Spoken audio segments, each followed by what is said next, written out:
ఒకవేళ Bharat, China, America 2026లో ముఖాముఖి తలపడితే ప్రపంచ పటంలో ఎవరు మిగులుతారు? ఇది చరిత్రలోనే అత్యంత భయంకరమైన యుద్ధం అవుతుంది.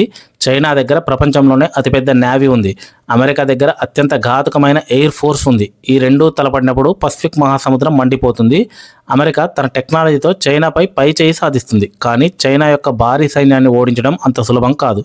కానీ ఇక్కడ గేమ్ చేంజర్ భారత్ అవుతుంది. చైనాను ఓడించే తాళపు చెవి భారత్ దగ్గర ఉంది. అదే మలక్కా స్ట్రైట్. చైనా యొక్క 80% చమురు మరియు వ్యాపారం ఇదే దారి గుండా జరుగుతుంది. యుద్ధం మొదలైతే భారత నేవీ అండమాన్ నుండి ఈ దారిని బ్లాక్ చేస్తుంది. చైనా ఎనర్జీ సప్లై కట్ అయిపోతుంది. చమురు లేకపోతే చైనా ఫైటర్ జెట్స్ మరియు ట్యాంకులు కొద్ది రోజుల్లోనే కేవలం పాత ఇనుముల్లా మిగిలిపోతాయి.